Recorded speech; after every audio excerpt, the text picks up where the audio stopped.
नमस्कार, स्वागत है आपका हमारे चैनल पर। देश की राजधानी दिल्ली में हुए शराब घोटाले को लेकर सीबीआई और ईडी ने की हैं दो बड़ी गिरफ्तारियां। आपके लिए बता दें कि जहां एक तरफ सीबीआई ने तेलंगाना के मुख्यमंत्री केसीआर की बेटी कविता के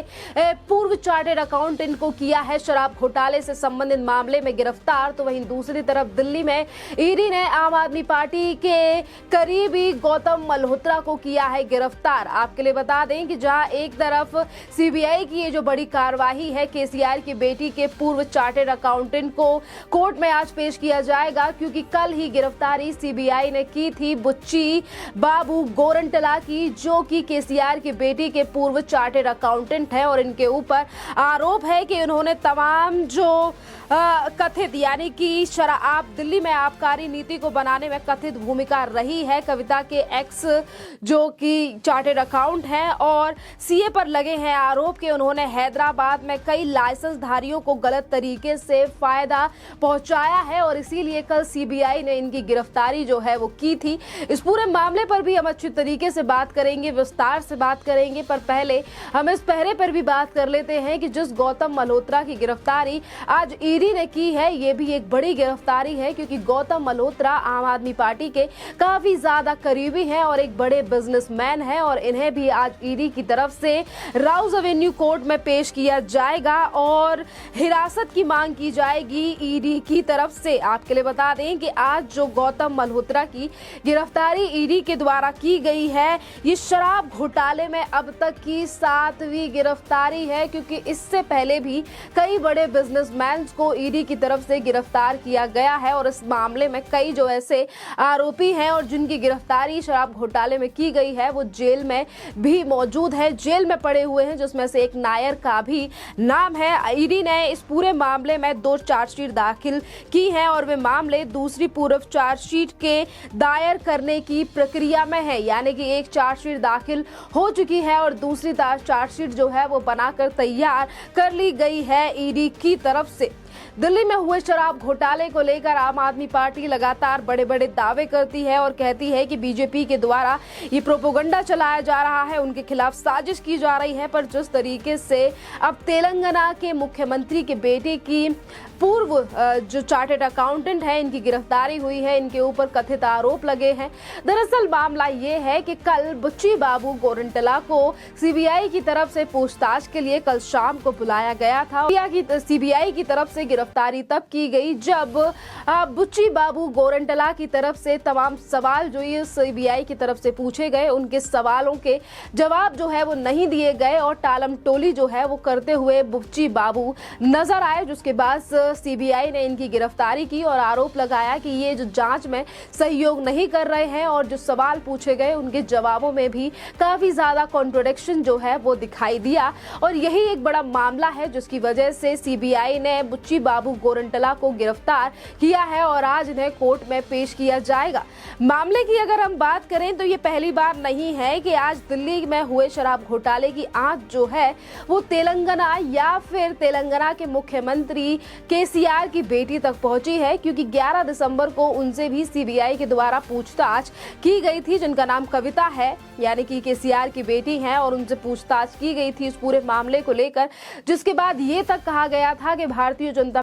तरफ से उनके खिलाफ जो है वो आरोप लगाए गए हैं, एक साजिश के तहत उनसे पूछताछ की गई है, और अब जाकर ये आंच जो है उनके पूर्व सीए तक पहुंच चुकी है, जिस तरीके से उसने लाइसेंस धारियों को फायदा पहुंचाया इस शराब घोटाले में। शराब आबकारी नीति की बात करें तो 2021-2022 की जो आबकारी नीति थी, उससे पहले ही आम आदमी पार्टी सरकार वापस ले चुकी है, पर अब सवाल ये उठता है कि जिस आबकारी नीति को वापस ले लिया गया है, जिस आबकारी को लेकर दिल्ली के मुख्यमंत्री अरविंद केजरीवाल को कुछ भी गलत नहीं दिखाई दे रहा था। कहा जा रहा था कि बीजेपी और दिल्ली के उपराज्यपाल सिर्फ एक मुद्दा बना रहे हैं, फंसाने का प्रयास कर रहे हैं, सरकार गिराने की कोशिश की जा रही है। पर आज इसी पूरे मामले में किस तरीके से जो है वो खुलते हुए नजर आ रहे हैं कि एक के बाद एक बड़ी गिरफ्तारी जो है वो इस पूरे मामले में हो रही है। खैर, गिरफ्तारियों से हटकर एक मामला ये भी है कि जिस तरीके से विजय नायर आज दिल्ली की जेल में बंद है और उसने जब कोर्ट में एक याचिका डाली तो उस याचिका से अपने आप को सुनवाई से अलग भी जस्टिस ने कर लिया। खैर, ये क्या मामला है, इस पर भी अब गौर डालते हैं। दरअसल दूसरी ओर दिल्ली हाई कोर्ट की एक न्यायाधीश ने कल मंगलवार को दिल्ली आबकारी नीति घोटाले में आरोपी कारोबारी विजय नायर की याचिका पर सुनवाई को खुद से अलग कर लिया। नायर ने अपनी याचिका में आरोप लगाया कि जांच एजेंसियां मामले में जुड़ी संवेदनशील जानकारियां मीडिया में लीक कर रही हैं। याचिका में प्रतिवादियों की सूची का अध्ययन करने के बाद जस्टिस प्रतिभा SM ने कहा कि वह इस मामले की सुनवाई नहीं कर सकती है। आबकारी नीति में अनियमितताओं से जुड़े मामले में आरोपी नायर ने ये याचिका दायर की थी। इस मामले में केंद्रीय जांच ब्यूरो एजेंसी यानी कि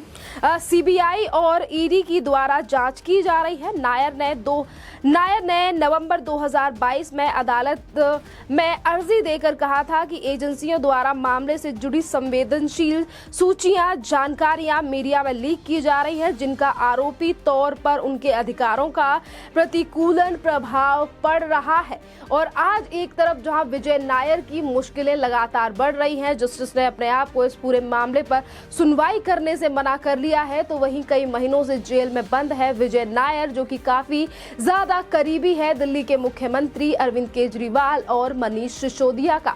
जहां एक के बाद एक बड़ी गिरफ्तारी और कोर्ट से भी तमाम जो चीजें हैं वो निकल कर सामने आ रही हैं। एक के बाद एक चार्जशीट जो है वो दाखिल की जा रही है। अभी कुछ दिन पहले दिल्ली के मुख्यमंत्री अरविंद केजरीवाल का भी एक चार्जशीट में नाम आया था, जो कि दाखिल की गई थी ED की तरफ से कि किस तरीके से अरविंद केजरीवाल के घर पर इस आबकारी नीति को लेकर फैसले हुए और किस तरीके से आरोपियों से बात करवाई अरविंद केजरीवाल ने, वो भी वीडियो कॉन्फ्रेंसिंग के द्वारा। तमाम जो बड़े खुलासे हैं वो इस शराब घोटाले को लेकर सामने आ रहे हैं। एक के बाद एक बड़ी गिरफ्तारियां इस पूरे मामले में हो रही हैं। देखना अहम रहेगा कि आज जो दो बड़ी गिरफ्तारियां आबकारी मामले में एक तरफ CBI और एक तरफ ED ने की हैं, इस पर दिल्ली के मुख्यमंत्री अरविंद केजरीवाल और उनके तमाम नेताओं का क्या कहना होगा, क्योंकि इससे पहले जब ED की चार्जशीट में आया था दिल्ली के मुख्यमंत्री अरविंद केजरीवाल का नाम, जिस पर अरविंद केजरीवाल ने प्रेस कॉन्फ्रेंस कर ये तक कह दिया था कि ED ने अभी तक अपने कार्यकाल में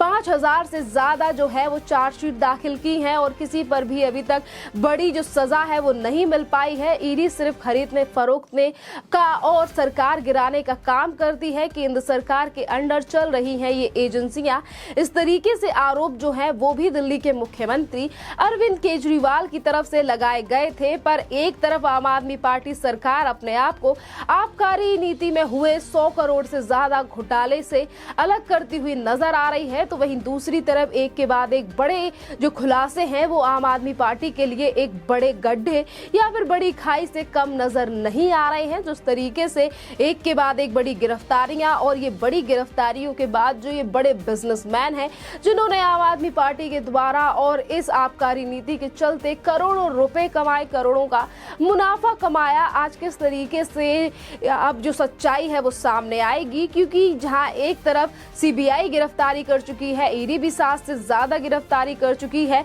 और इन आरोपियों को लेकर ED का यही बयान है, कस्टडी लगातार बढ़ाने की बात जो है वो इन लोगों से की जा रही है। क्योंकि कुछ दिन पहले ये भी तमाम चीजें जो है वो सामने आई थी, जब अधिकारियों ने कहा था कि जितने भी आरोपियों की गिरफ्तारी हो रही है हम सभी को एक साथ बिठाकर बयान जो है वो दर्ज कराना चाहते हैं। यानी कि कहीं ना कहीं इनके बयानों में जो है विरोधाभास नजर आ रहा है और इसीलिए एजेंसियां अब एक के बाद एक बड़े जो है वो गिरफ्तारियां करती हुई नजर आ रही हैं। यानी कि तह तक पहुंचने वाली हैं एजेंसियां, जिनको लेकर आम आदमी पार्टी के नेता लगातार भारतीय जनता पार्टी और दिल्ली के उपराज्यपाल पर लगाते रहते हैं आबकारी नीति के भ्रष्टाचार को लेकर आरोप कि ये सिर्फ भ्रष्टाचार नहीं है, इस पर सिर्फ फंसाने की कोशिश की जा रही है आम आदमी पार्टी को, या फिर सरकार गिराने का कर रही है केंद्र सरकार प्रयास। खैर, इस पूरे मामले पर आपकी जो भी राय हो आप हमें कमेंट करके जरूर बताइए। धन्यवाद।